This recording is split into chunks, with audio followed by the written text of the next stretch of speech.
Salam alaikum rahmatullah ta'ala wa barakatuh. Exactement 15h05, temps universel, heure locale, heure de Bamako, ici en Afrique de l'Ouest, dans la République malienne, la capitale malienne, le Grand Bamako. Avant tout propos, permettez-moi d'abord de saluer les uns et les autres. Mikasa Sukasa. Salamu alaikum rahmatullah ta'ala wa barakatuh. Gloire à Allah, béni soit Allah. Gloire à Allah, béni soit le Seigneur notre Dieu. Que toute la gloire revienne à l'Éternel. Que tout l'honneur lui revienne, lui qui mérite louange et adoration dans les cieux. Béni soit le Seigneur notre Dieu. Gloire au Seigneur notre Dieu.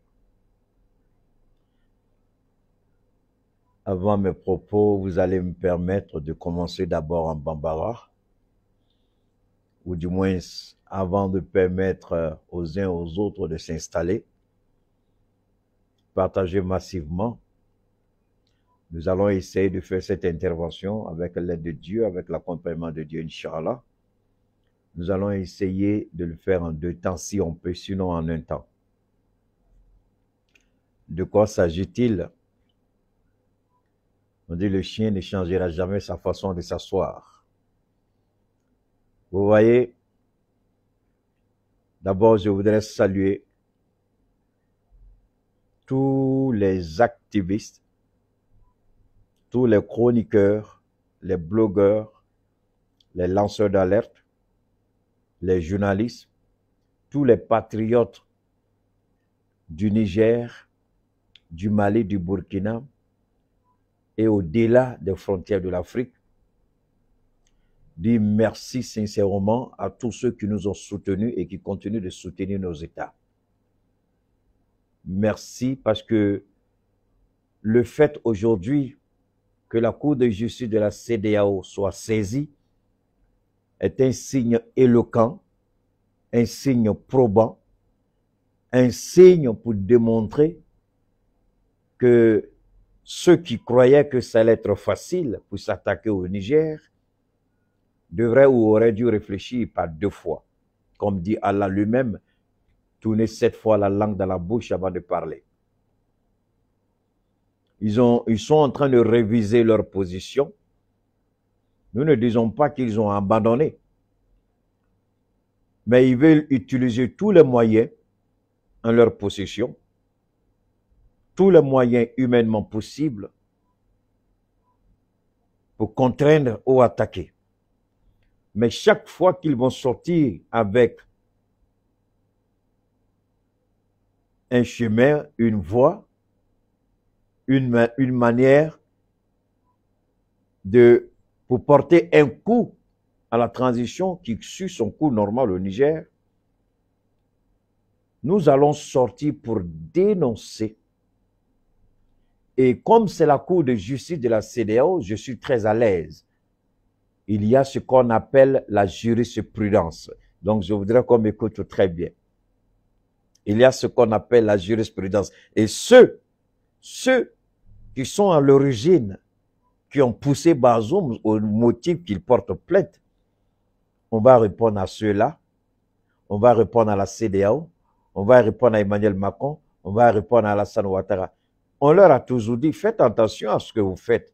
Parce que vous allez trouver toujours un serviteur du Tout-Puissant Allah, 1 ou 2, mais en tout cas, qui seront à la hauteur de tous les défis. Le défi là de la cour de la CEDEAO, là, quelqu'un m'a envoyé hier, je lui ai dit, mon ami, je suis en train de dormir, il ne faut pas gêner mon sommeil avec ça. Peut-être que la personne va se reconnaître dans les... si elle suit mon direct. Je lui ai dit, mon ami, moi je dors, c'est pas ça qui va m'empêcher de dormir. Et puis j'ai éteint mon téléphone et je suis allé me coucher. Mais nous allons développer cela pour vous permettre de bien vous installer, pour vous permettre de savoir où nous allons. Parce que quand il s'agit de droit, je suis à l'aise. N'ayant jamais fait un seul jour dans une classe de droit, je n'ai jamais été à l'école de droit. Mais par la bénédiction de Allah, Luc m'a fait le don de cette faculté de comprendre, d'analyser. Je peux aujourd'hui parler aisément de ce droit avec n'importe quelle personne qui pense qu'il maîtrise le droit ou qui aurait un bagage intellectuel appelé doctorat en droit. Nous allons parler, nous allons développer, nous allons vous amener à bien comprendre. Et en même temps, avant de commencer, je vous dis, dormez. Dormez sur vos lauriers. Pour une fois, dormez. On peut craindre une institution quand cette institution est crédible. On peut craindre une institution quand cette institution incarne l'honneur. On peut craindre une institution quand cette institution, lorsque les décisions sont prises, les décisions sont appliquées. Mais une institution qui n'a aucune valeur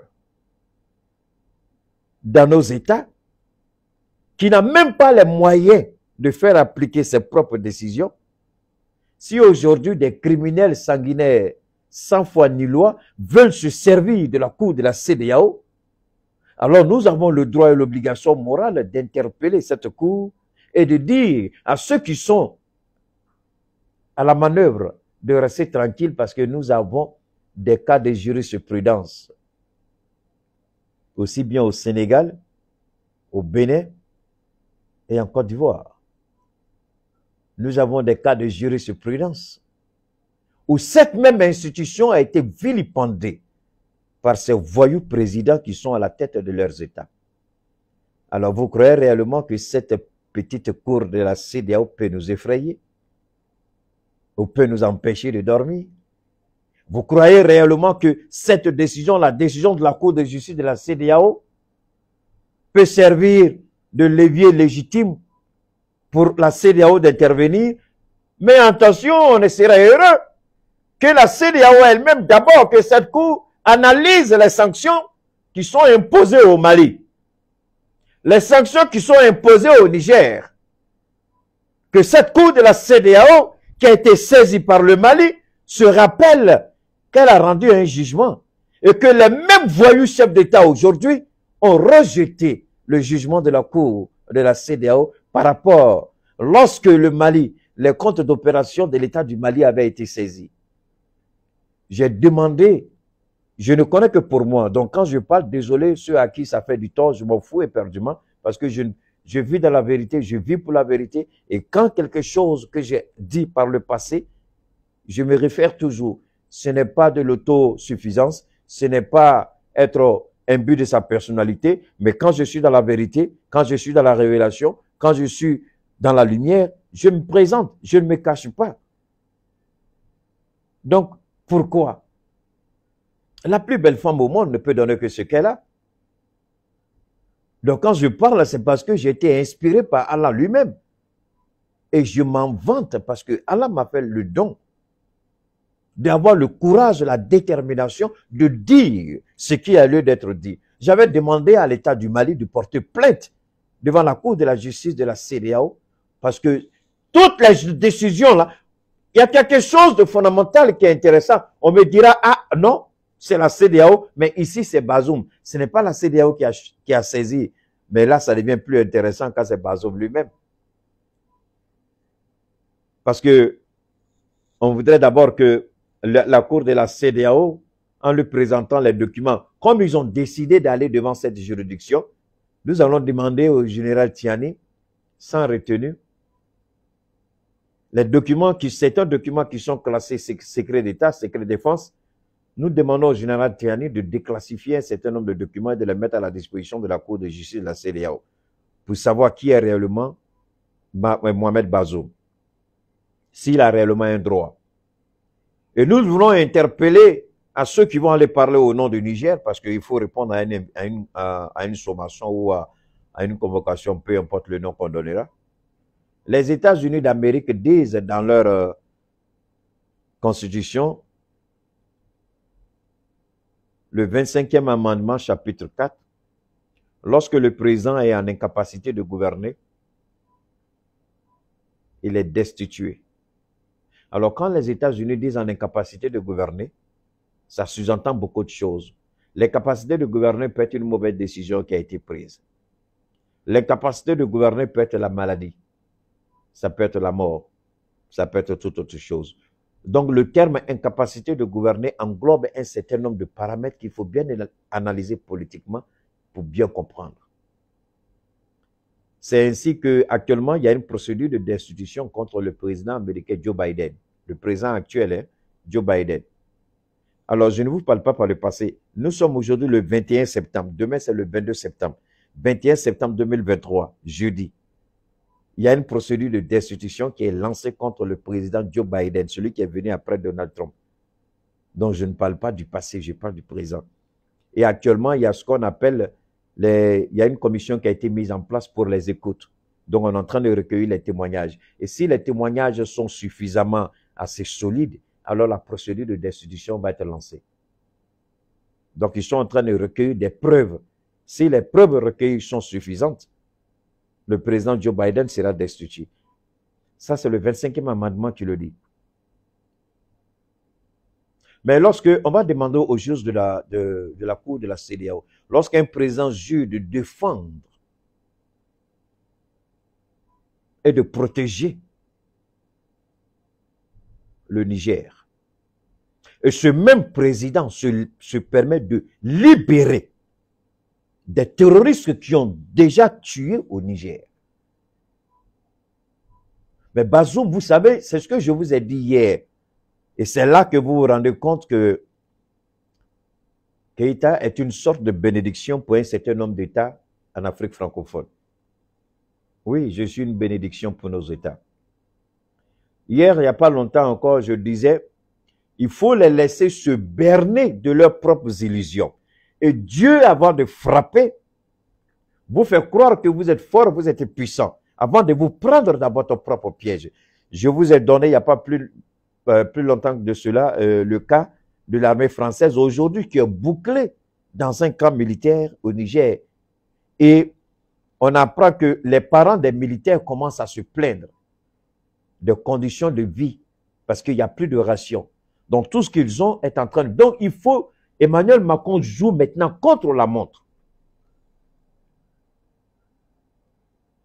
Merci depuis le Tchad, depuis le Niger. Donc je voudrais qu'on comprenne bien. Installez-vous. Pour les nouvelles personnes, n'oubliez pas de vous abonner à ma page Cheikh Oumar Keïta Facebook, hein, de suivre la page et de partager sur toutes les plateformes des réseaux sociaux, d'actionner la cloche de notification et aussi de partager dans tous les groupes auxquels vous appartenez. Si vous appréciez ce que nous faisons, partagez, faites découvrir la page. Sur la page YouTube, c'est Keïta Cheikh Oumar. Pour les nouvelles personnes, abonnez-vous, suivez-nous, aimez ce que nous faisons si vous appréciez. Faites découvrir la page YouTube et partagez beaucoup sur YouTube parce que les partages sur YouTube pour le moment ne sont pas beaucoup. Souvent, on ne voit pas mes publications à moins qu'on écrive mon nom. Donc, en partageant beaucoup sur YouTube, vous allez permettre à un grand nombre de savoir que nous sommes désormais sur YouTube. Donc, s'il vous plaît, vous qui êtes sur YouTube, partagez au maximum. N'oubliez pas de vous abonner, de nous suivre, d'aimer et de faire découvrir notre page. Vous pouvez partager sur Facebook. Les gens disent, ah, Cheikh Oumar Keïta, ok. Vous pouvez partager sur Facebook et sur toutes les autres plateformes des réseaux sociaux. Alors, on continue.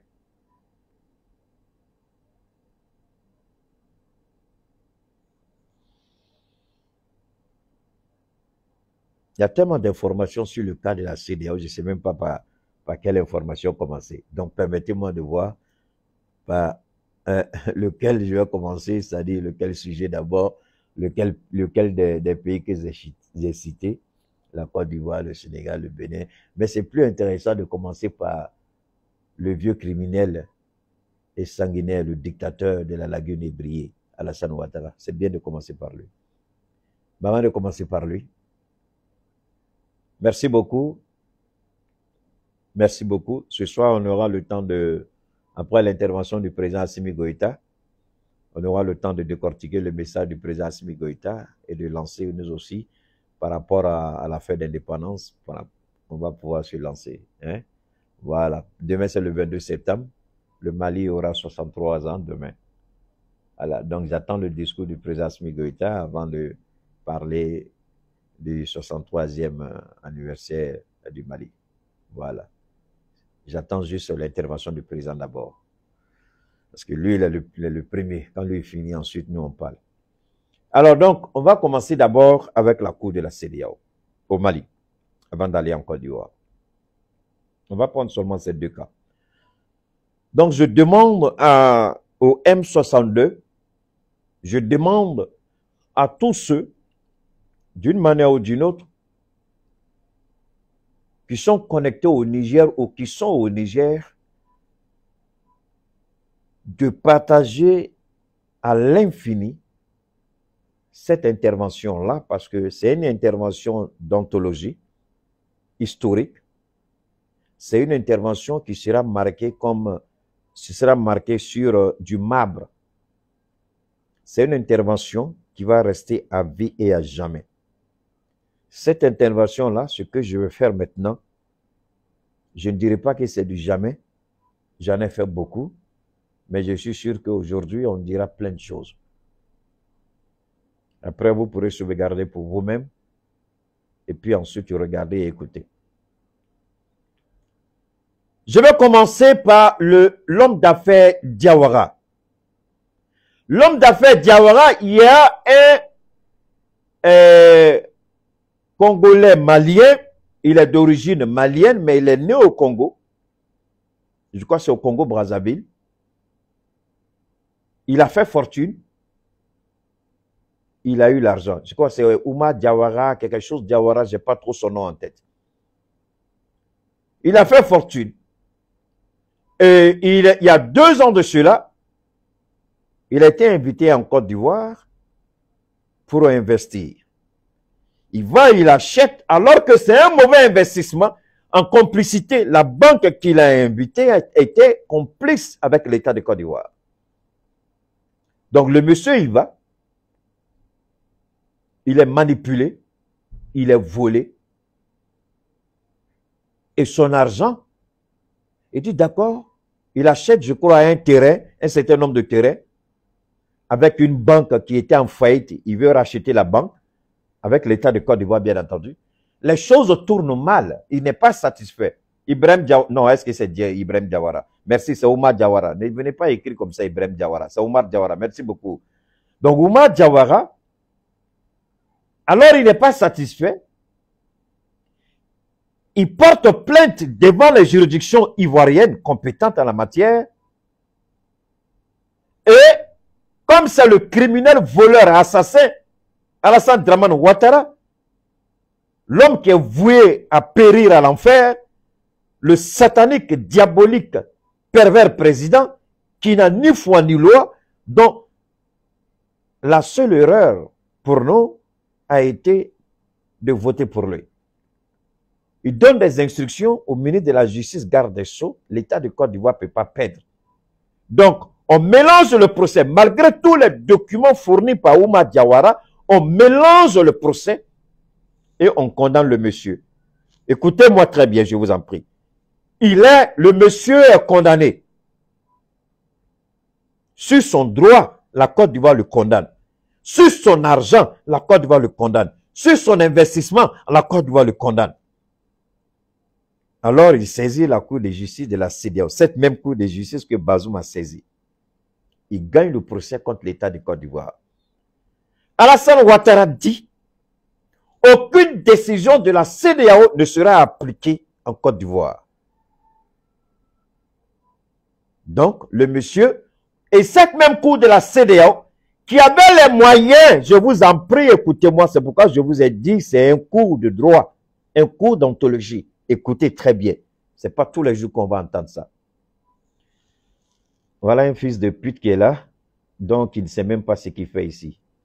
Alors donc, on va continuer. Alors donc, le monsieur, il saisit la Cour de justice de la CEDEAO, qui en même temps, donnez-moi une seconde, je vais terminer, voilà, qui en même temps invite l'État de Côte d'Ivoire à venir se justifier. Et l'État de Côte d'Ivoire envoie ses avocats, et l'État de Côte d'Ivoire perd le procès. Après avoir perdu le procès, Alassane Ouattara donne instruction qu'aucune décision de la Cour de justice ne soit appliquée. Là où ça devient intéressant. Le monsieur se lève avec la décision de la Cour de justice. Au Mali, il fait bloquer un Air Côte d'Ivoire. Il a fait bloquer un Air Côte d'Ivoire ici. Après d'intenses négociations,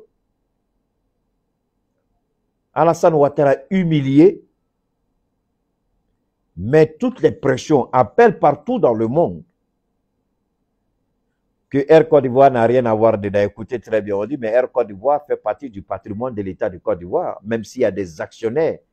Donc, ils sont passés par des tracasseries, les gens ont demandé pardon, je ne sais pas comment ils se sont arrangés. Le monsieur a laissé passer.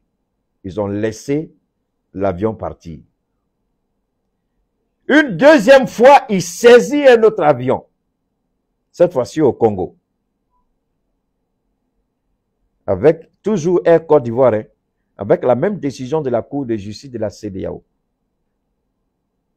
Des négociations. Là, ça a duré plus que pour la Côte d'Ivoire. Ça a chauffé jusqu'à...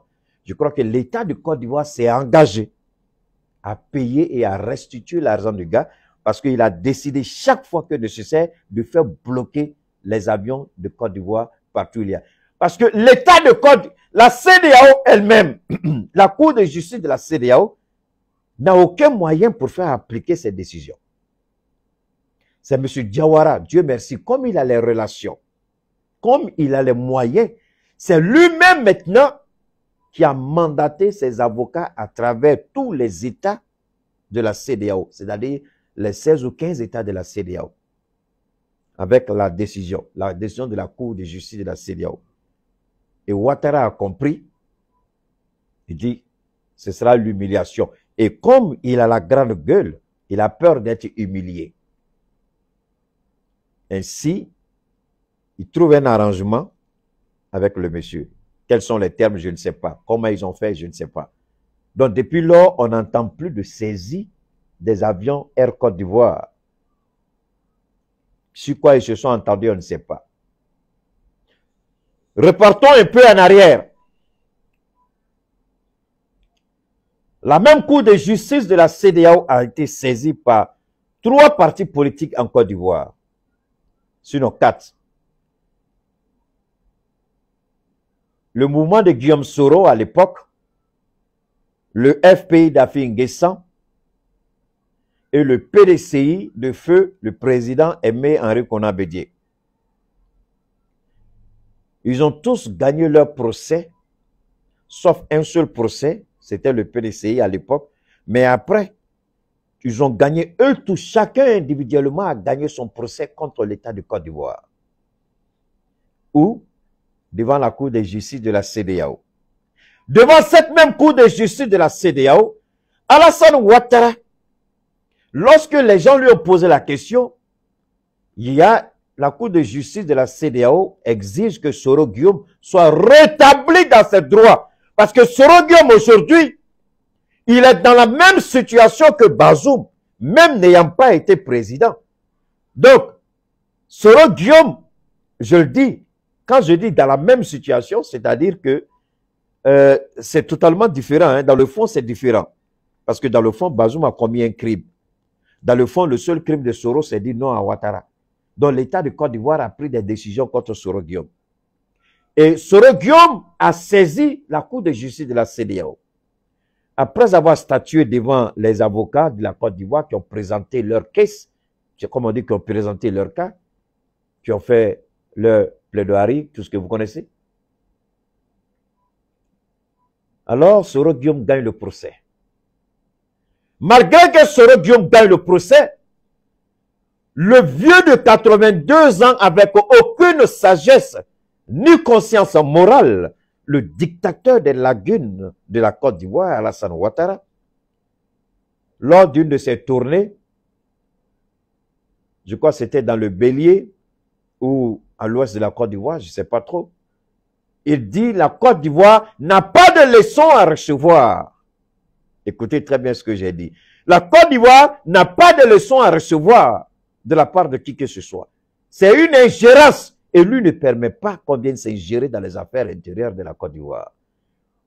Voilà, quand je parle de jurisprudence, quand nous disons au général Tiani, quand nous disons au peuple du Niger d'aller dormir, le vieux qui est en Côte d'Ivoire, le criminel, le dictateur, Alassane Ouattara, s'est opposé chaque fois qu'il y a une décision de la Cour de justice de la CEDEAO. Il s'y est opposé.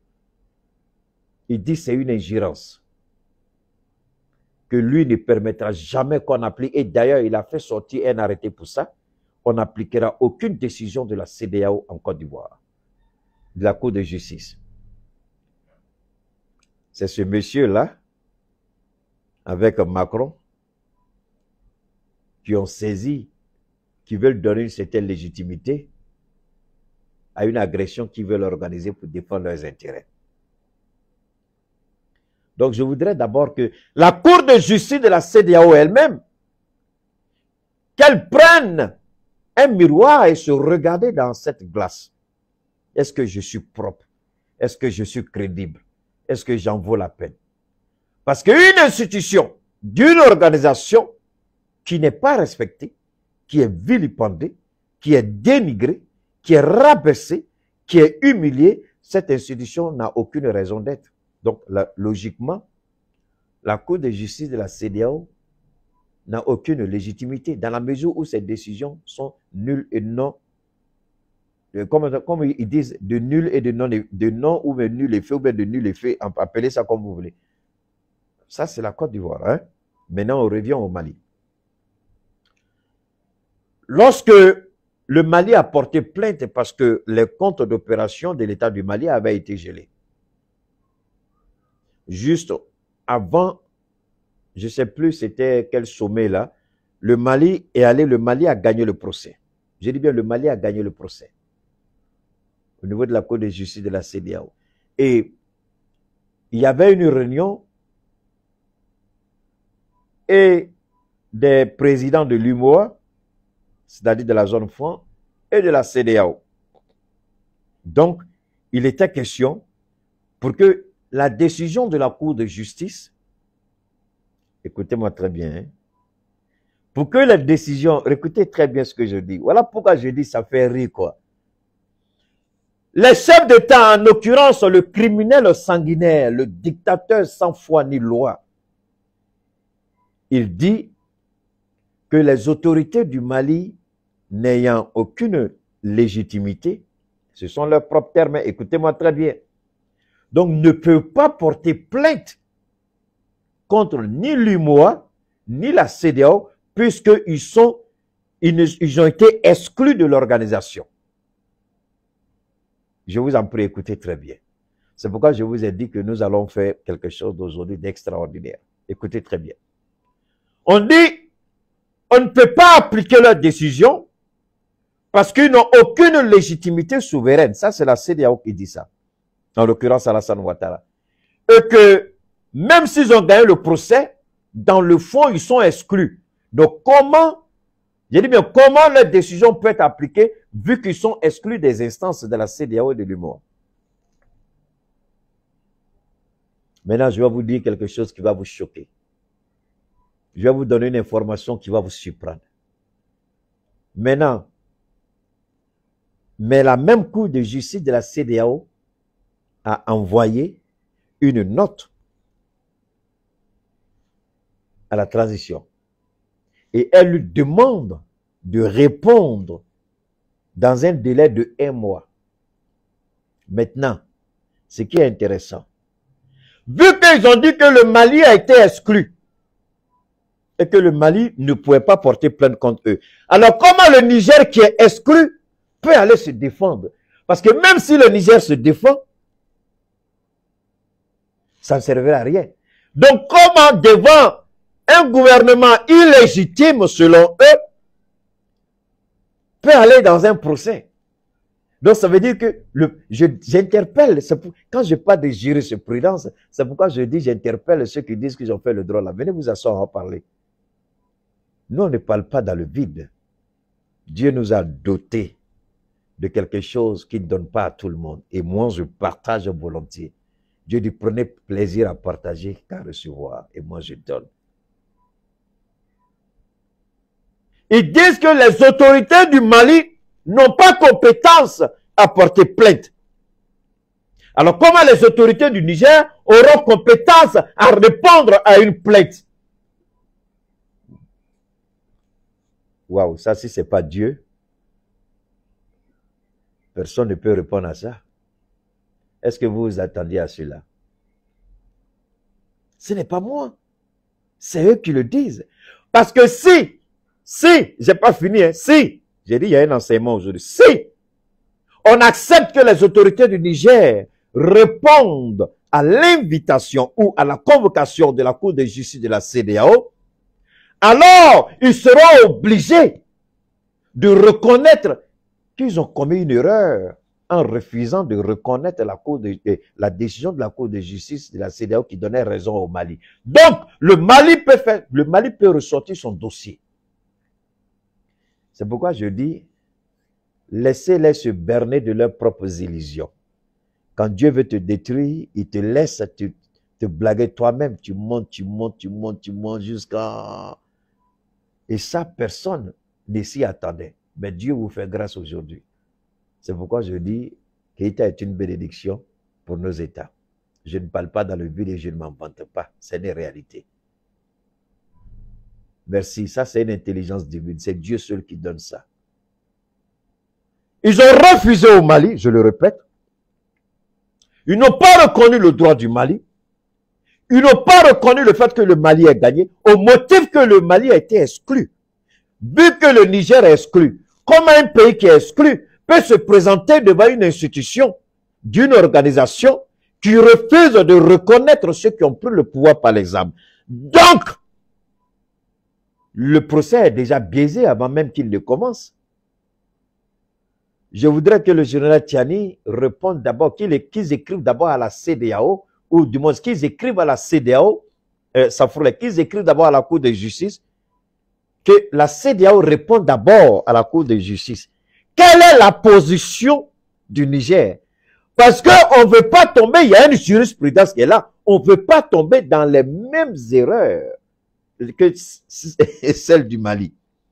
Donc, je demande au général Tiani de demander à la Cour de justice, avant de répondre par rapport à Bazoum, là, quelle est la position du Niger par rapport à la Cour de justice de la CEDEAO?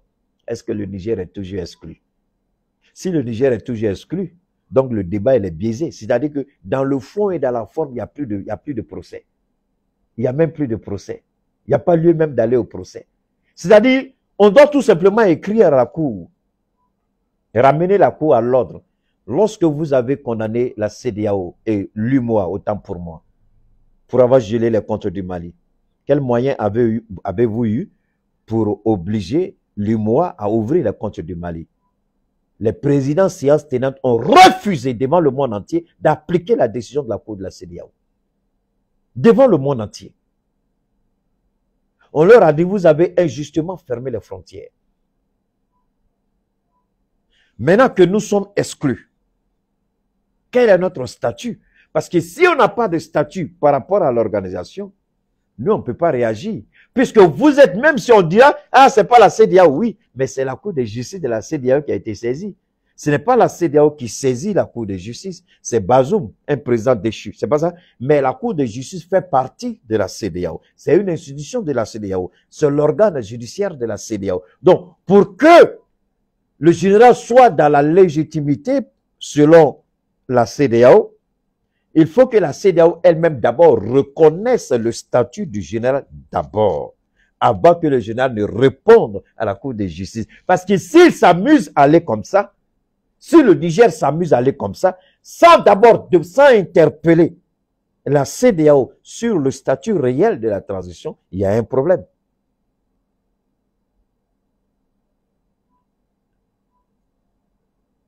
Vous voyez? Donc, nous, on n'est pas camarades de quelqu'un. Nous, on joue dans la cour des grands. Donc, on fait monter le mercure et puis on dit. J'ai dit au monsieur hier qui m'a envoyé, il dit, ah, la France veut légitimer une intervention, il veut utiliser la CEDEAO, la Cour de justice pour légitimer son intervention au Niger. Il dit, mon ami, il dit, oui, il dit, mon ami, il dit, j'ai sommeil. Puis j'ai coupé mon téléphone, je suis allé dormir. Maintenant, qu'est-ce que cela suppose? D'abord, à l'époque, Bazoum était d'accord lorsqu'on a refusé d'appliquer. Alors, c'est là le général doit se rappeler, à l'époque, Bazoum était président. Lorsque l'UMOA a refusé d'appliquer la décision de la Cour de justice de la CEDEAO, l'UMOA était où? Et Bazoum était où? Bazoum était président. Alors, ça c'est une première partie. Deuxième partie. Deuxième réflexion que je vais partager avec vous. Deuxième analyse.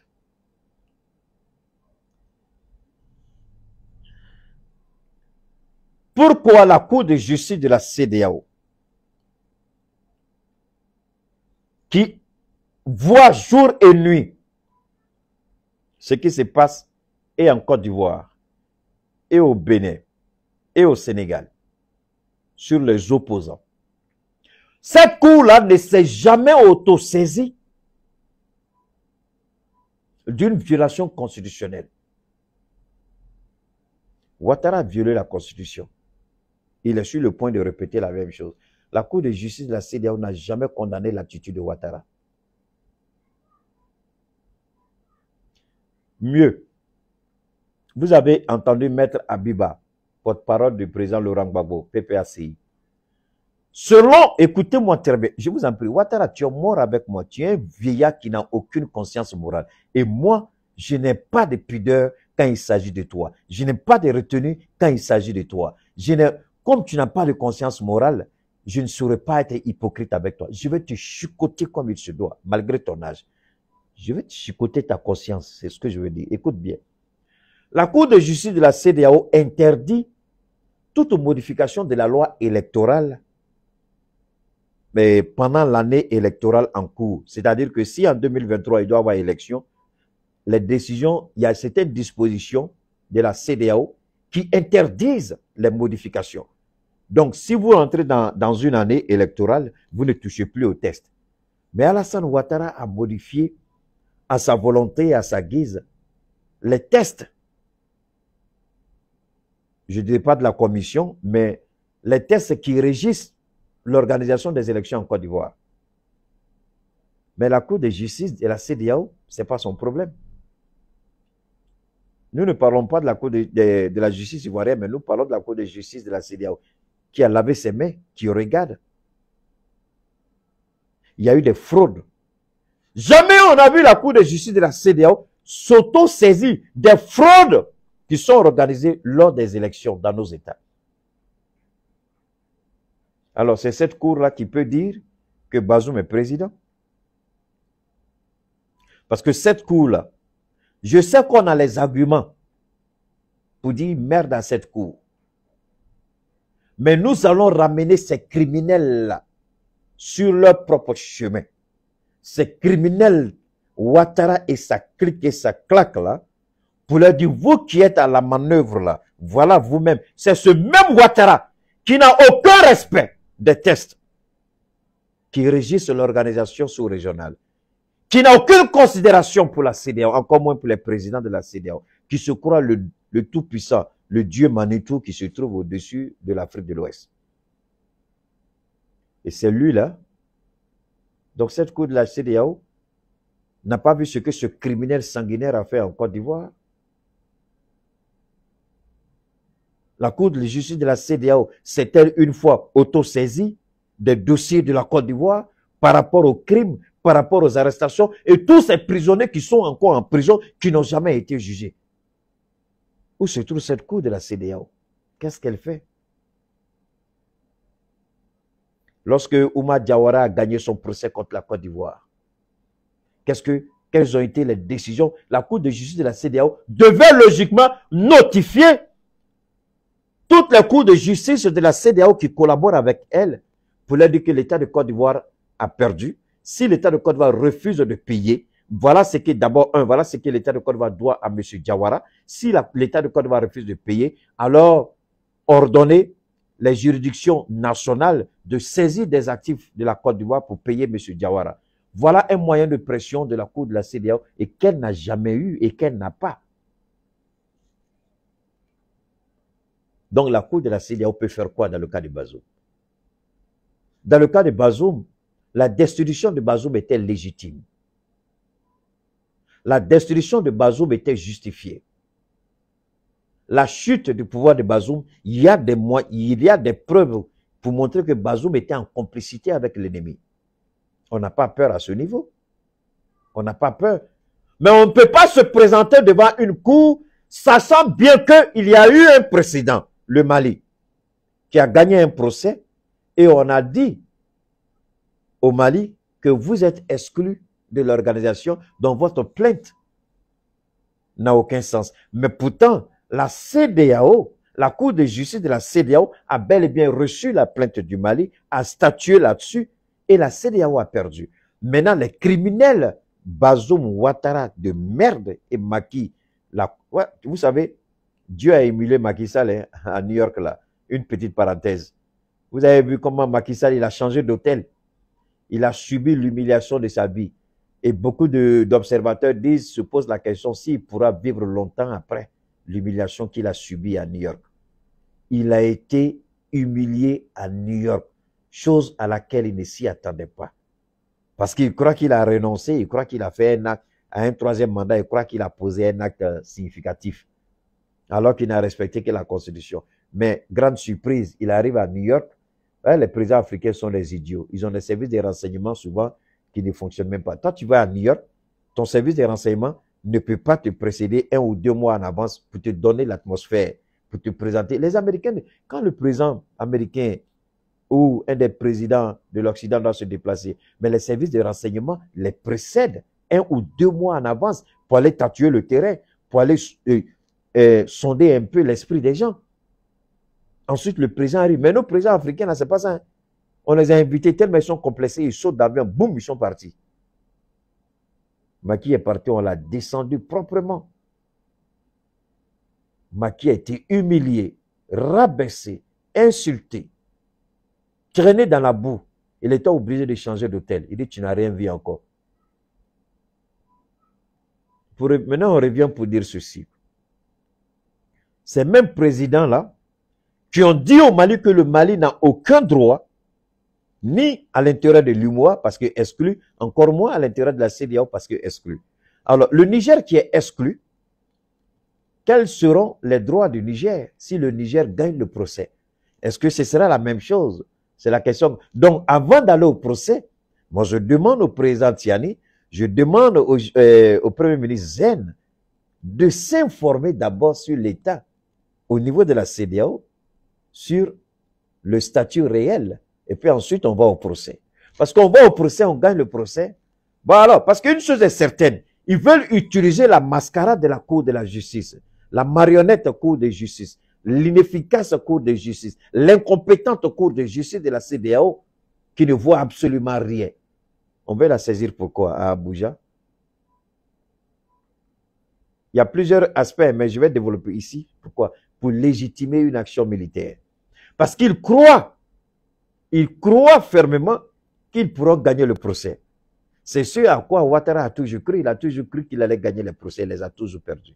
Cette même Cour de justice a donné raison au Mali pendant que le Mali était sous sanction de la CEDEAO. Pendant qu'Assimi Goïta a pris les armes. Alors, il y a une jurisprudence. Deuxième révélation. Détail. Aujourd'hui, là, Dieu est en train de nous bénir, les gars. Hein? Dieu nous donne beaucoup. Hein? C'est normal. C'est la veille de la fête de notre indépendance. Deuxième révélation. Le président Assimi Goïta, après la démission du général Bandao, et paix à son âme de notre président Ibrahim Baka Keïta,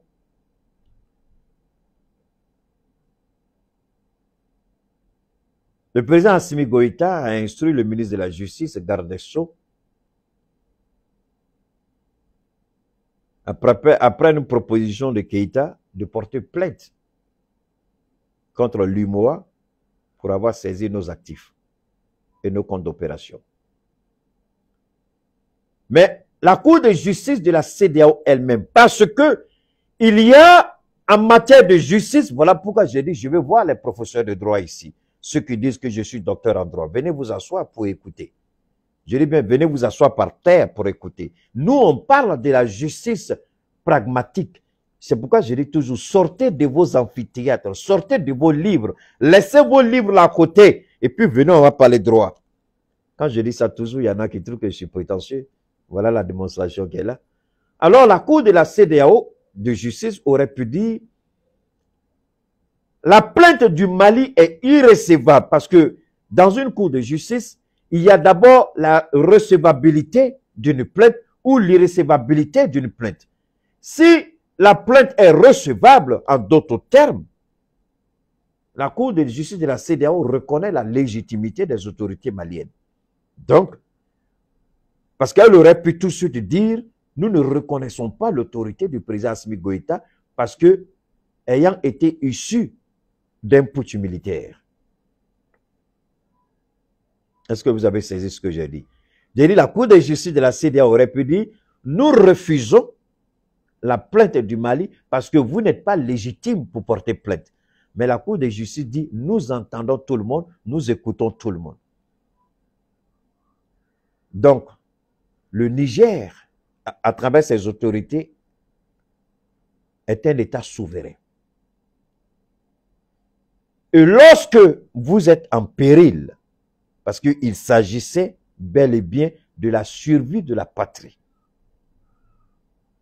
il s'agissait bel et bien de préserver l'intérêt général au détriment de l'intérêt particulier.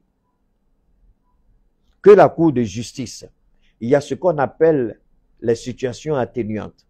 Que la Cour de justice dise. C'est pourquoi je dis, ils n'ont pas bien serré Bazoum. Ils n'ont pas encore bien serré Bazoum. Il est encore à l'aise. On n'a qu'à le mettre dans une petite maison où il y a les moustiques, où il y a le soleil, où il y a la chaleur, il y a la poussière. Il va changer de décision tout de suite. Donc, vous commencez à comprendre que même si pour nous, que Bazoum démissionne ou qu'il ne démissionne pas, pour nous, ce n'est pas ça qui est fondamental. Mais je dis, pour sortir des griffes de l'Occident, vous vous rappelez, j'ai parlé la dernière fois, j'ai rappelé à l'ordre le parti criminel de Bazoum qui disent on ne veut pas, comment on appelle ça, on ne veut pas l'intervention militaire de la CEDEAO. Vous vous rappelez? Le parti de Bazoum. J'ai dit, au lieu de nous raconter votre petite vie de merde, on ne veut pas intervention là. Pourquoi vous ne demandez pas à Bazoum de démissionner pour qu'il ait la vie sauve? Pourquoi vous ne lui demandez pas ça? Il dit, arrêtez votre hypocrisie. C'est ce que j'ai dit au parti de Bazoum. Mais aujourd'hui, il y a un seul leitmotiv dont se sert la France. Il n'a pas démissionné. Un président en fonction. Un président en fonction. C'est le seul leitmotiv de la France. Donc, comme il est en fonction, il est pris en otage. Comme il n'a pas démissionné, il est toujours président. Mais que la Cour de justice nous dise, lorsqu'on dissout une constitution, est-ce que les institutions qui incarnent cette constitution-là ne sont-elles pas dissoutes? Elles sont dissoutes. Toutes les institutions de la République sont dissoutes. Alors donc, parce que si nous voulons parler avec cette Cour de justice moribonde, inefficace, incompétente, irrationnelle, même si vous gagnez des procès, elle n'a même pas les moyens de faire appliquer ses propres décisions. Une Cour de justice qui n'a aucun moyen d'appliquer sa décision, est-ce que c'est une Cour de justice? Une Cour de justice qui laisse des présidents criminels au pouvoir. Une Cour de justice qui refuse de statuer sur les violations constitutionnelles. Une Cour de justice qui a montré ses limites, qui ne peut que rendre des verdicts, mais incapable de les appliquer. Est-ce que cette Cour de justice-là mérite une attention particulière de notre part? Je ne le crois pas. Mais comme ils ont écrit, je répète, cette Cour de justice-là, il nous appartient. Parce que si la Cour de justice veut rentrer dans le jeu de la France-Afrique, pour faire plaisir à Macron. Il faut prendre ces cours de justice-là dans son propre piège. Puisqu'il y a eu un précédent, le Mali. C'est pourquoi je vous dis, nous, on ne parle pas comme ça. On parle avec référence. Tout le monde sait que le Mali a gagné un procès contre la CEDEAO et l'UEMOA. Mais les présidents criminels de la CEDEAO, à l'époque, à l'exception de un ou deux, ont refusé d'appliquer cette décision. Alors, la question, qu'est-ce que la CEDEAO a fait, la Cour de justice de la CEDEAO a fait pour que les décisions qui ont été prises soient appliquées au niveau du Mali? Personne. Et rien n'a été fait. En d'autres termes, elle n'a pas les moyens de sa propre politique. Une Cour de justice qui ne peut que rendre que des verdicts, mais sans être capable de faire appliquer, de faire respecter ses propres décisions, est une Cour de justice minable qui ne mérite même pas notre attention. C'est une Cour de justice symbolique. Je dis bien, c'est une Cour de justice symbolique. Donc, symboliquement, parce que pour que la Cour de justice, même si, par extraordinaire, si Bazoum gagne, il faut que la Cour de justice ordonne et demande, parce que eux, ils veulent quoi? Ils veulent que les Bazoum gagne et que la Cour de justice de la CEDEAO ordonne à la CEDEAO de prendre toutes les dispositions pour que Bazoum soit restauré en tant que président. En fait, c'est l'objectif qu'ils recherchent. C'est pourquoi je dis, il y a ce qu'on appelle la recevabilité et l'irrecevabilité d'une plainte. Et la CEDEAO a commis, la Cour de justice a commis une erreur. Parce qu'elle aurait dû d'abord interroger. C'est pourquoi je dis que c'est les incompétents qui sont là-bas. Mais attention, hein, si vous les voyez, on va vous dire que c'est des hommes d'expérience. Hein.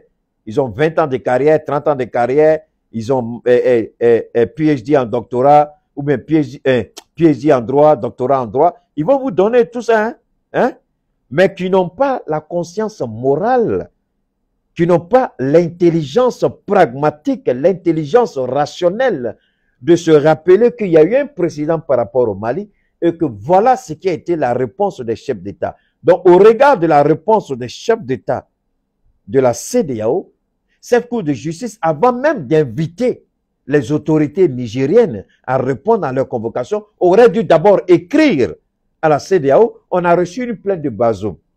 Puisqu'il y a eu un précédent, le Mali a porté plainte, le Mali a gagné, on a vu votre attitude. Donc, déterminez-nous le statut de la transition au Niger avant qu'on aille au procès. Parce que ça, c'est le préalable d'abord. Et c'est pourquoi je vais demander au général que l'avocat, qu'ils écrivent d'abord à la cour, qu'on détermine.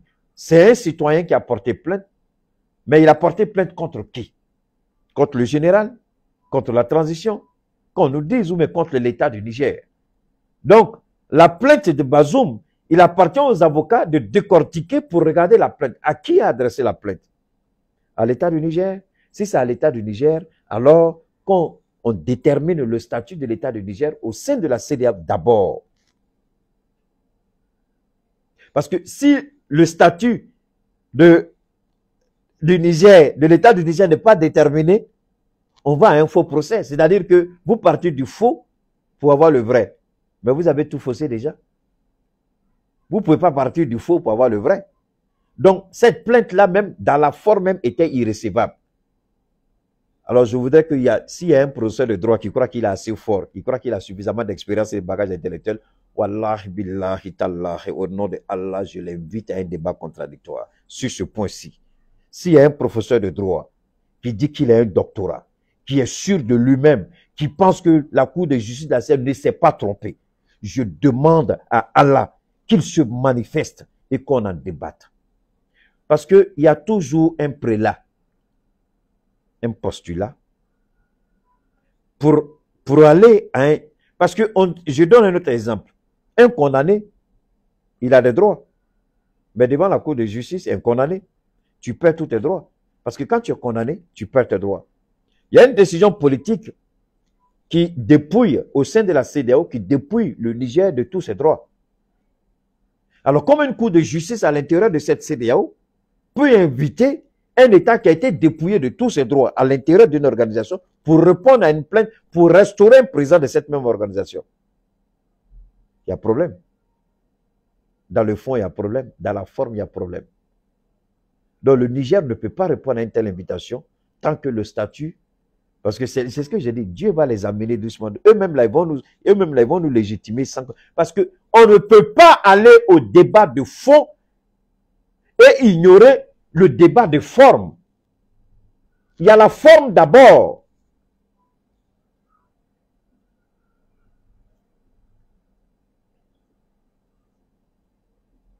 Est-ce que vous comprenez?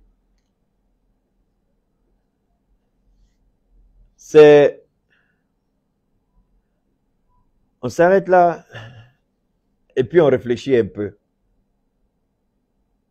Parce que quand vous, devant une plainte, il y a ce qu'on appelle le débat de forme d'abord, l'irrécevabilité, voir dans quelles conditions la plainte a été portée, est-ce que la plainte mérite d'être analysée.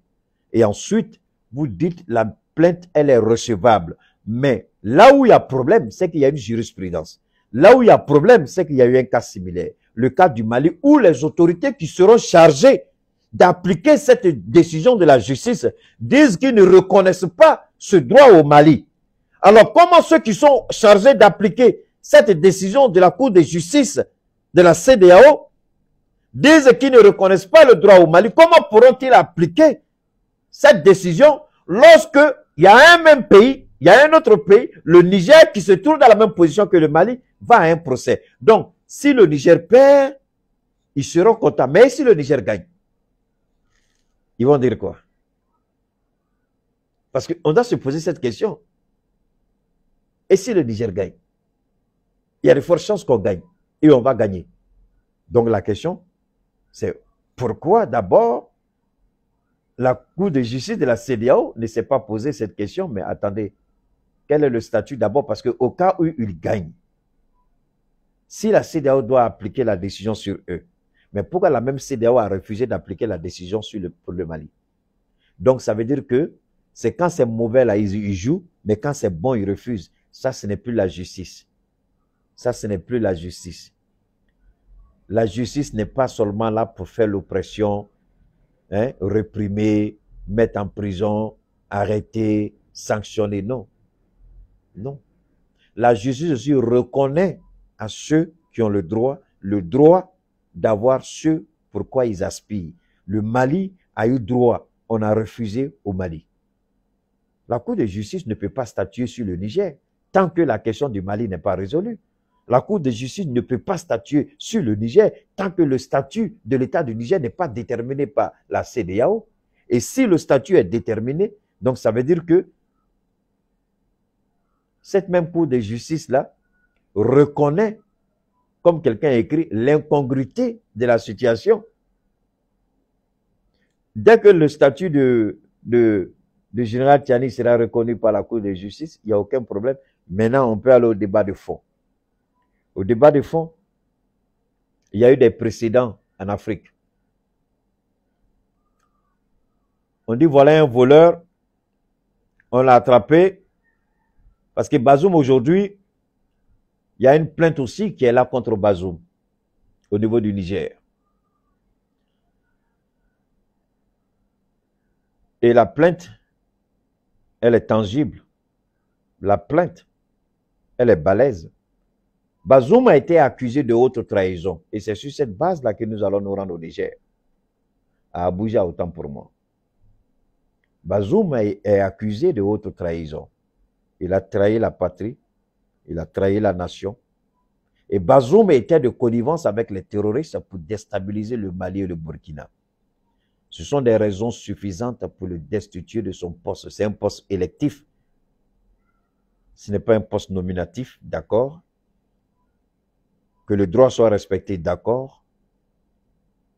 Mais un président qui se livre à la barbarie, au crime organisé, un président qui lui-même ne respectait pas la justice de son pays, encore moins les forces armées qu'il est supposé être le chef suprême. Donc, le peuple du Niger, à travers ses forces armées, a pris ses responsabilités pour le démettre de ses fonctions. Mais je répète, pour aller à cette convocation de la Cour de justice de la CEDEAO, il faut que le Niger exige de connaître d'abord son statut par rapport à la CEDEAO. Parce que si il y a une ou l'autre décision, une fois que le statut sera reconnu et que Bazoum perd le procès, donc on ne peut plus s'attaquer au Niger. Donc ça veut dire que les autorités sont légitimement reconnues, on ne peut rien leur faire. On ne peut pas les agresser. C'est-à-dire ici, cette bataille juridique, soit c'est la fin de la guerre, soit c'est le Niger qui va plonger. Mais comme on a toujours dit que c'est Dieu même qui est dans ce combat, et nous avons toujours dit qu'ils sont en train de se berner d'illusions, nous avons toujours dit que la main de Dieu est dans cette transition, dans ce combat, dont nous n'avons aucune inquiétude, nous n'avons aucune crainte. Nous savons que Dieu va nous accompagner tout le long de ce processus et que Dieu lui-même, puisqu'il y a un certain nombre d'éléments que je viens de donner ici, les autorités nigériennes elles-mêmes disposent d'un certain nombre d'éléments aussi. Mais si on veut aller tête baissée par rapport au droit, je dis qu'il y aura un problème. C'est pourquoi je demande au ministre de la Justice, garde des Sceaux du Niger, de faire beaucoup attention quand il s'agit de cette Cour de justice et de faire en sorte d'avoir des preuves tangibles et surtout de poser des questions pertinentes et d'avoir un débat de forme d'abord par rapport à la recevabilité de cette plainte. Et ensuite, on peut développer le reste. Parce que ce que je vous dis là, par rapport au débat de forme, le procès ne peut même pas avoir lieu. Je dis bien par rapport au débat de forme, le procès ne peut même pas avoir lieu. Parce qu'il y a eu un précédent, il y a eu une jurisprudence par rapport au Mali, par rapport à M. Oumar Diawara. Et par rapport au parti politique en Côte d'Ivoire, on a vu comment Alassane Ouattara s'est comporté. On a vu comment il s'est comporté avec cette même institution qu'il refuse d'appliquer. Et cette même institution qui a statué sur le cas du Mali, le Mali a gagné. On dit que le Mali n'a aucune légitimité parce que le Mali est exclu des organisations. Vu que le Niger est exclu des organisations, moi je me pose la question, comment la Cour de justice de la CEDEAO peut envoyer, peut convier ou peut convoquer l'État du Niger, vu que l'État du Niger est exclu de la CEDEAO. Donc, qui va aller parler, puisque l'État du Niger est exclu? C'est le général qui doit aller parler ou c'est l'État du Niger? Parce qu'il va falloir que l'avocat du Niger pose la question à la Cour de justice. Mais qui doit se présenter devant vous? Est-ce que c'est la personne physique du général ou la personne morale du général ou tout simplement l'État du Niger que nous incarnons aujourd'hui? Mais si c'est l'État du Niger, quel est notre statut par rapport à la CEDEAO? Parce que vous êtes une institution de la CEDEAO et nous sommes un État. Ce n'est pas deux individus, ce n'est pas un individu contre un État. Comment on appelle ça? Enfin, dans un cas de situation normale, bien vrai que c'est un individu, c'est un ancien président contre un État, mais quel est le statut de cet État-là? Vu que la même organisation refuse d'appliquer les décisions de la même Cour lorsque l'organisation perd. Alors, il faut qu'on définisse tout ça. Avant d'aller à un quelconque procès, on ne peut pas aller à un procès comme ça, tête baissée. On ne peut pas aller à un procès comme ça, comme des ignares, comme des ignorants, comme des non-sachants. Nous avons quand même nous avons certaines informations à notre possession. Nous savons ce que la CEDEAO fait. Elle n'a aucun respect ni considération pour cette même institution. Macky Sall tue à souhait et à volonté son peuple au sud de cette organisation. Mais on n'a pas toujours dit que c'est la justice, c'est les gens qui doivent aller porter plainte. Mais la Cour de justice de la CEDEAO elle-même peut s'auto-saisir. Parce qu'elle ne s'est jamais saisie d'une violation constitutionnelle dans nos États. Elle ne s'est jamais auto-saisie de ce qui s'est passé en Guinée avec Alpha Condé. Elle ne s'est jamais auto-saisie avec ce qui se passe en Côte d'Ivoire, au Bénin et au Sénégal. Mais moi, je voudrais bien savoir pourquoi subitement elle s'intéresse à un président qui a été déchu. Mais on n'a pas de problème avec ça. Dans le fond, on n'a aucun problème. On a suffisamment d'éléments pour clouer le bec et à Bazoum et à tous. Parce que la légitimité de Bazoum n'a de sens que par rapport comment on appelle, à la prestation de serment qu'il a faite. La prestation de serment est claire. Il y a des mots, il y a des propos, il y a des phrases que vous tenez. Est-ce que Bazoum a respecté ça? Il n'a pas respecté. Le peuple a souhaité. qu'il soit démis de ses fonctions. Nous avons assumé notre responsabilité au regard de l'histoire. Nous avons assumé notre responsabilité au regard du grand danger et du péril que courait la nation nigérienne. Donc nous avons démis de ses fonctions parce qu'il ne mérite plus d'être président. Ça, c'est tout. Maintenant, si la Cour de justice de la CEDEAO pouvait régler un problème, les gens l'auraient utilisé face au Mali. La CEDEAO aurait dû utiliser la Cour de justice. En premier lieu, pourquoi la CEDEAO n'a pas utilisé la Cour de justice et elle a menacé tout de suite d'une intervention militaire? C'est parce que l'intervention militaire devient chaque jour qui passe, elle devient hypothétique. C'est-à-dire que ce n'est pas possible. L'effet de surprise d'une guerre, c'est bon. Mais une fois que vous perdez le temps, c'est fini, il n'y a plus d'effet de surprise. Vous venez, on va vous égorger comme des moutons. Donc ils savent, et surtout, ils comptaient sur la force militaire française. Ils croyaient que le Niger n'allait pas avoir suffisamment de cran pour bloquer les forces armées, autant pour moi, d'imposer un blocus aux militaires français qui sont dans le camp militaire. Et Macron, il le sait aujourd'hui. Les parents des militaires commencent à parler, ils commencent à se plaindre des conditions de vie parce que les militaires sont en contact avec leur famille. Donc, ils croyaient qu'on allait être complexé comme ce qu'ils ont fait au Niger. C'est ce que au Niger, pardon, en Libye. Non, c'est fini. Le complexe est terminé.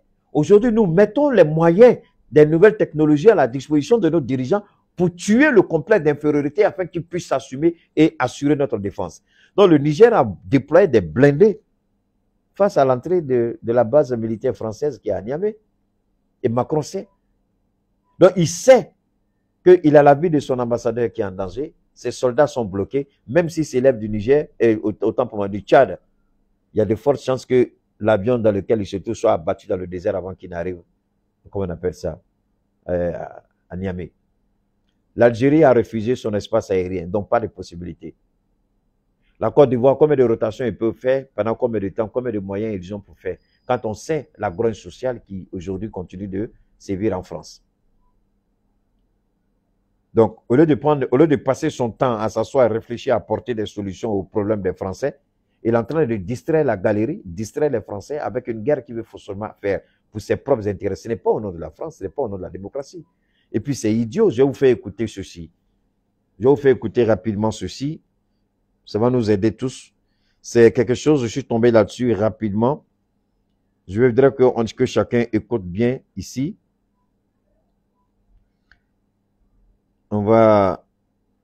J'espère qu'on pourra, voilà, après on va décortiquer. Je vais juste vous faire écouter 2 à 3 minutes, ceci.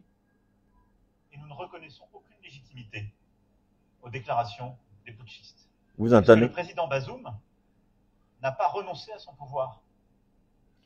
Donc c'est sur cette base-là que la plainte a été introduite au sein de la Cour de justice de la CEDEAO. Je ramène en arrière. On va écouter. Je ramène en arrière, je vous invite à bien écouter.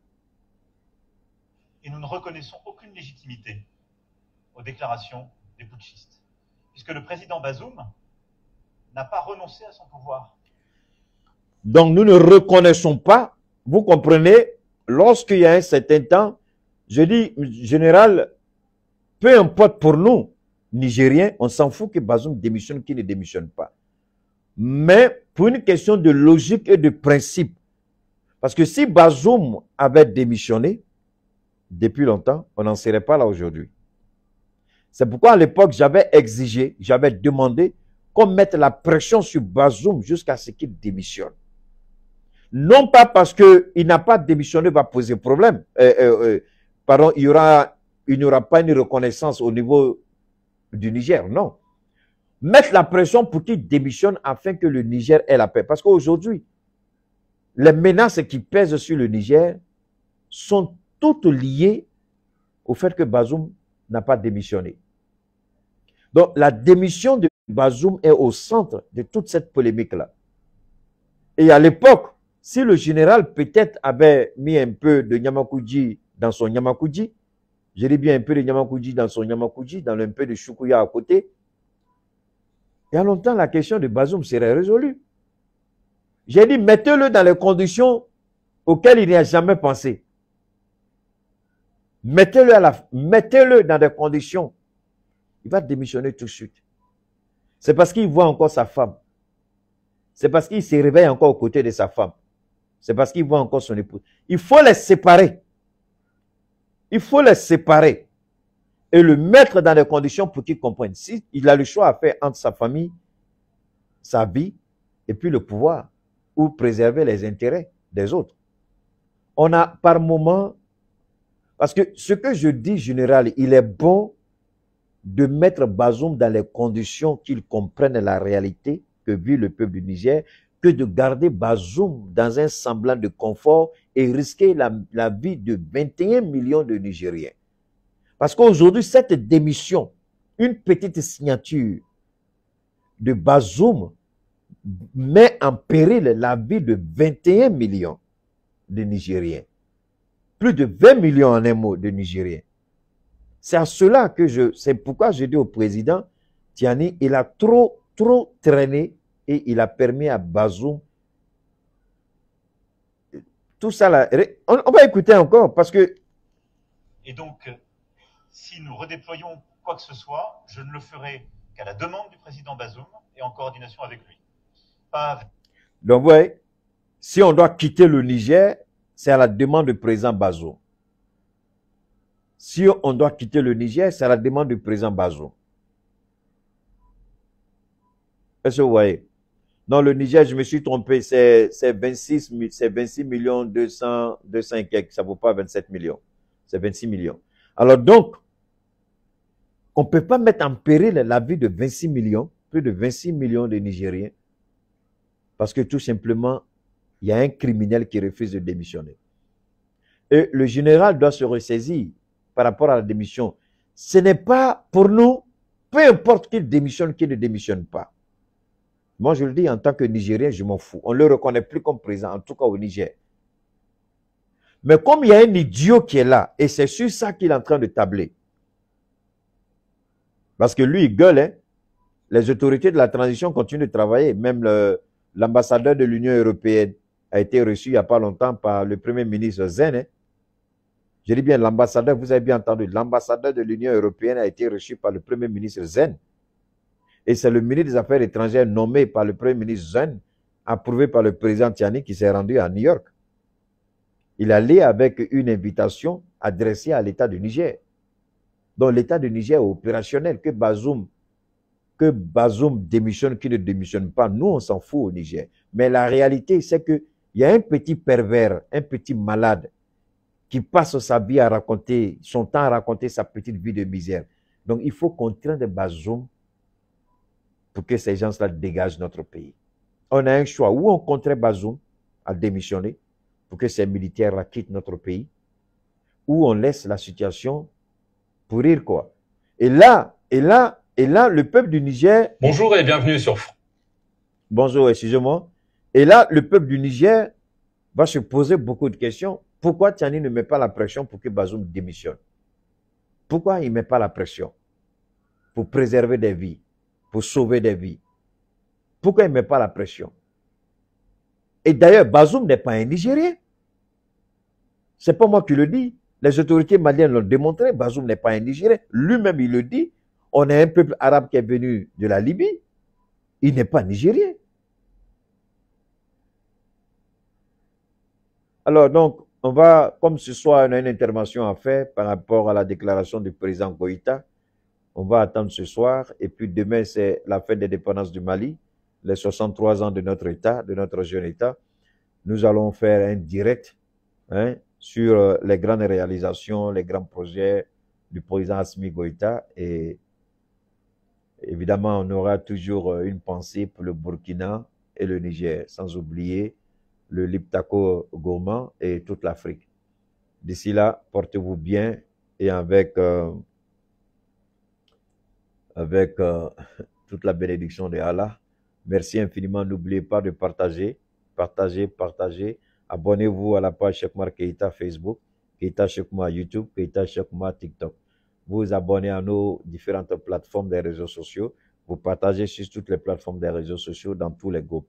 faites découvrir la page, aimez la page, abonnez-vous massivement et amenez les uns et les autres à aimer, à connaître et à découvrir ce que nous faisons sur les réseaux sociaux. Nous allons aussi avoir le temps, évidemment, de parler encore de cette grande dame, Fatoumata Bathily-Niang, ce qu'elle est en train de faire pour ce grand pays, le Mali, comment elle accompagne la transition à travers ses œuvres sociales et l'aide qu'elle apporte aux personnes en difficulté. Nous allons aussi nous entretenir avec vous par rapport aux produits de notre partenaire, Suleiman Sanogo, n'est-ce pas, Damsa. Je sais que beaucoup de gens toujours, il faut nous parler du produit, il faut nous parler du produit. On ne cessera jamais de vous dire, le Damsa, c'est une gamme de 15 produits. Donc, vous dites ce que vous voulez. Vous nous dites quels sont vos besoins et nous, on vous dit ce qu'il vous faut. Voilà, on vous propose la solution. À vous d'apprécier et puis de prendre une décision. D'ici là, portez-vous bien, que Dieu vous bénisse. On garde le contact et à ce soir.